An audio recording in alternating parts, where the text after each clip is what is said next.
शरद जी, आप जयप्रकाश नारायण और डॉक्टर राम मनोहर लोहिया के विचारधारा से प्रभावित होकर राजनीति में, और पहले ऐसे व्यक्ति थे 74 मूवमेंट से पहले जो जबलपुर से आप चुन के आए थे।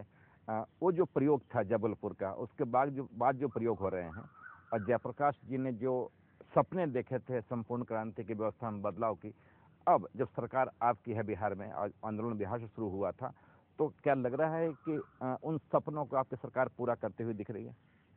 देखिए, 74 में मैं जीत के आया था। सोमनाथ चटर्जी और हम लोग एक साथ थे। उस समय अटल जी थे, आपके मधुनमय थे, मधुबनवते थे और वो जो जयप्रकाश जी का आंदोलन था वो संपूर्ण देश के लिए था।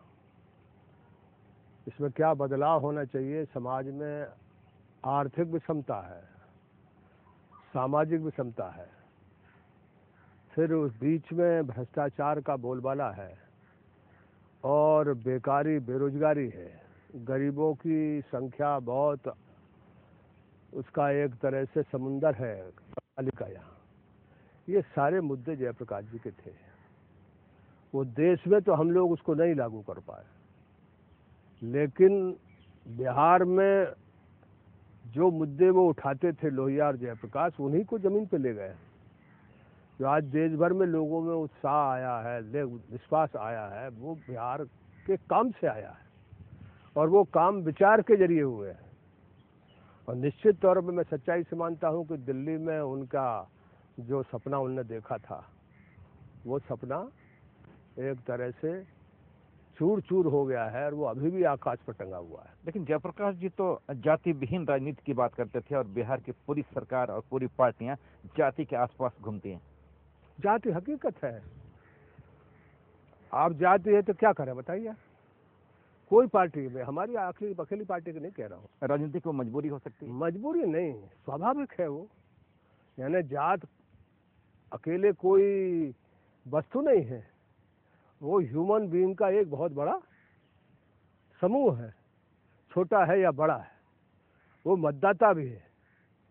तो कास्ट को नज़र में रख के कोई पार्टी नहीं है जो उसको इग्नोर करेगी, और जो ट्रुथ है उसके साथ तो चलना पड़ेगा ना। मूलतः आप मध्य प्रदेश से हैं, लेकिन पूरी राजनीति आपके बिहार के आसपास घूमती है। नहीं, मैं मतलब यानी लड़ाई लड़ते लड़ते यूपी से बिहार, उत्तर मध्य प्रदेश से 2 बार जीता।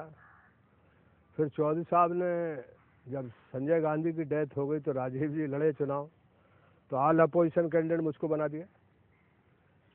तो मैं मध्य प्रदेश छोड़ा नहीं, मुझे यहाँ पार्टी ने लाया। फिर मैं बदायूं से 2 बार चुनाव जीता, 1 बार यूपी से राज्यसभा में आया। अब बिहार से, तो मैं बिहार भर में राजनीति करता हूँ, पूरे देश भर में करता हूँ। और जो परिस्थिति है उसमें मेरे बस में नहीं था, पार्टी ने किया, चूंकि ये मकान का भी दिक्कत रहती है मेरी। राजनीति में आपको कहाँ पे पश्चाताप होता है कि 40 साल में हमने वो चीज़ नहीं पाई जो उम्मीद के साथ पॉलिटिक्स में हम आए थे? मैं कह रहा हूँ कि जैसे जैसे आज़ादी का उम्र बढ़ते जा रहा है, वैसे वैसे मन में कोफ्त होता है कि हमने किन बातों के लिए आज़ादी हासिल की थी। गांधी जी का तो सारा चिंतन, सारा सोच अंतिम आदमी के लिए था। वो मानते थे कि उसकी ज़िंदगी नहीं बदलेगी तो देश मजबूत नहीं होगा। लेकिन गरीबी की रेखा के नीचे लोग बढ़ते ही जाते हैं।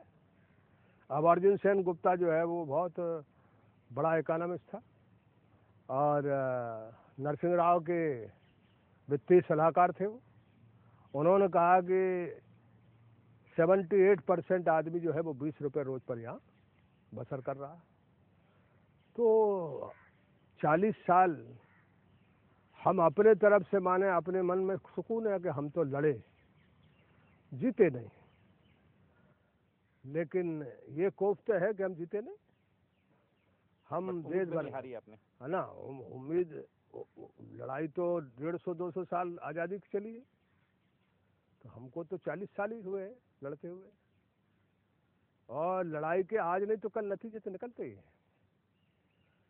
ये हर क्रांतिकारी विचारधारा का इतिहास है, तो निश्चित तौर पर कोफ्त है हमको, तकलीफ है हमको। जिस तरह से भ्रष्टाचार बढ़ रहा है, बेकारी बढ़ रही है, ईमान उठ गया है देश से। यानी बोर्ड जो आइन, जो संविधान का आइन है, उसका इंजन है, वो यदि मान लो ड्राइव नहीं करेगा, वो बांझ हो जाएगा, वो बिकने लगेगा, तो लोकतंत्र जो है वो चौपट हो जाएगा।